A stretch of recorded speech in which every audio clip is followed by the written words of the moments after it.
Previously on Lost Lake. I've still been listening to these mysterious cassette tapes and trying to figure out who this detective is speaking to and why.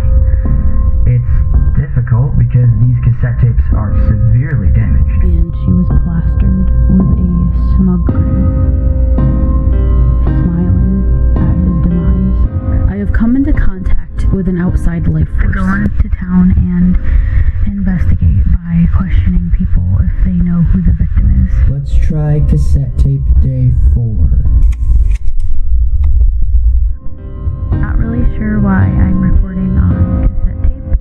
One dream in particular I just can't get out of my head.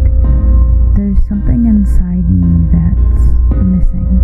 While I was on the phone, I got the autopsy report right here. Gosh.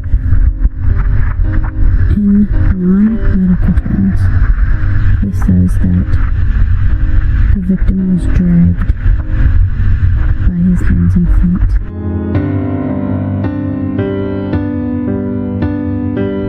Jax, I wasn't able to meet with Ben. He said he found his friend Parker. But however, I do know the identity of the victim. I know the identity of the body.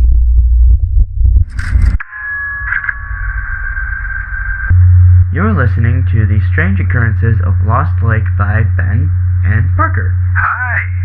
We've been hearing rumors around town about the mysterious Weeping Woman monument. Our friend Maverick dared us to go and take a video of us in front of the monument. He said we don't have the guts to go. We're gonna go scope it out. But before we go, Parker helped me recover one of the tapes. Will you do the honors? Yeah. This is cassette tape day 4. I'm not really sure why I'm recording on cassette tape, but I feel like I should. At least I should be recording how I'm feeling, I guess. Even though I don't always like talking about my feelings. But lately I've been feeling like there's something inside of me that's missing. Almost like I'm looking at a puzzle and some of the parts are incomplete. I know I have to reach out and figure out what it is that's missing.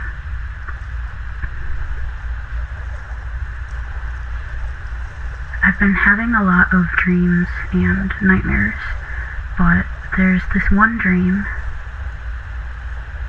in particular I just can't get out of my head, and it keeps replaying itself over and over again.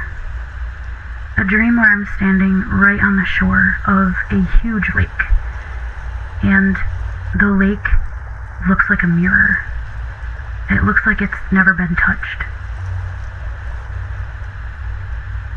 And while I'm looking out, I can see these beautiful, huge mountains that encompass it.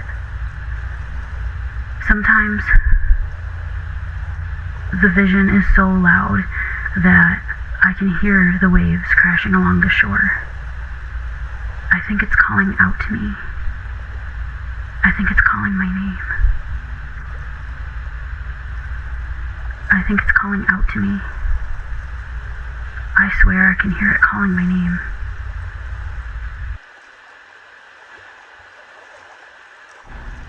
I know this dream is part of a memory. I know in my head who I am, Jane Black, but am I Jane? For some reason, it doesn't feel right. I don't really know what I was expecting when I came to the spot in front of this lake. I guess I was expecting something important to happen. I was expecting some sort of epiphany or big change in my life, or some sort of act of God. That maybe, all of a sudden, I would know I am here, but I don't. I came here and nothing significant has happened. I know this lake I'm standing in front of right now is the same lake in my dream, and I know this spot. This spot is the exact spot I was standing in before. I know it was more than a dream. I know it was a memory. I know I've been to this place. I know I've been to this town before. I just wish I could remember. I know I have a home here and a job, but is this real? This place doesn't feel like home to me. I don't feel safe. I don't feel safe right here. What I do know is that the only time I feel safe is when I'm with him. But standing right now in this spot, I don't feel safe. It doesn't feel right. In this town, I feel lost.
Ben just left the room and he left the record button on, so I guess I'll fill in the silence.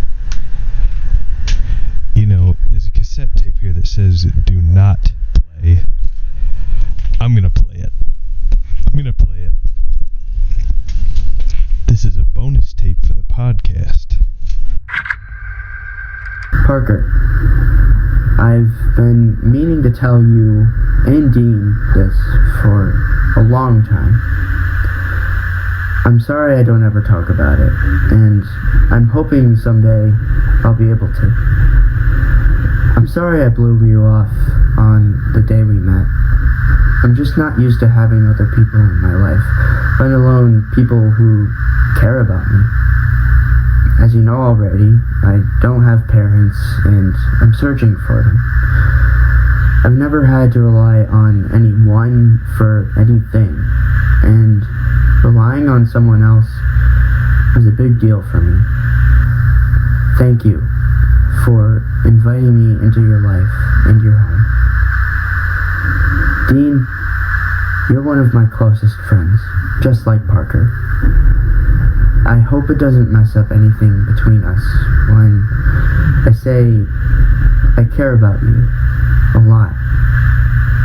I'm a coward and I'm afraid to tell you how I really, truly feel. I appreciate you and Parker a lot. You'll probably never hear me say this, but thank you. Thank you both so much.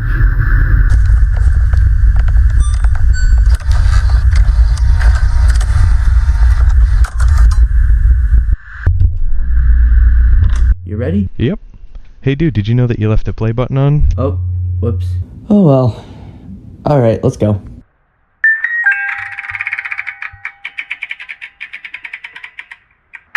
Parker?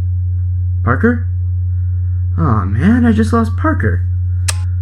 He left his metal baseball bat in the ground. What a weirdo.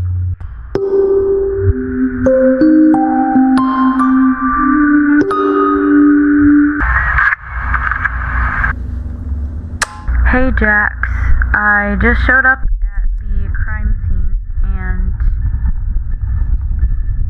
What is that noise? Let's go check it out.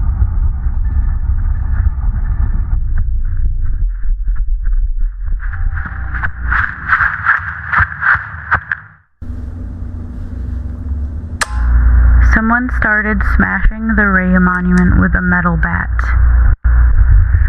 They must have heard me coming because they fled, They left their metal bat here and a video camera, which I'm now going to confiscate to see if there is anything on here that's important.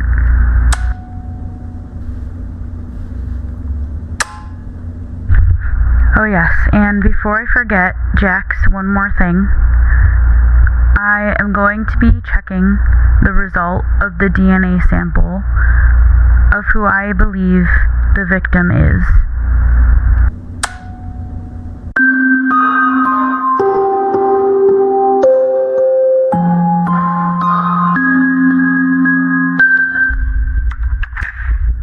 Hey Parker, if you get this, I heard you recording. I'm sorry I never told you about my situation. I just didn't want to bother you with my problems. If I'm not here by the time you get back, then meet me at the library. We're gonna beat this for good. Parker told me there's a legend of a sword hidden in Lost Lake that can banish any evil creature.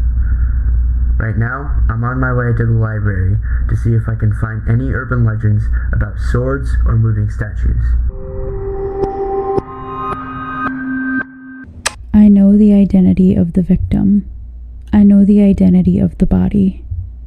It's Ben's friend, Parker.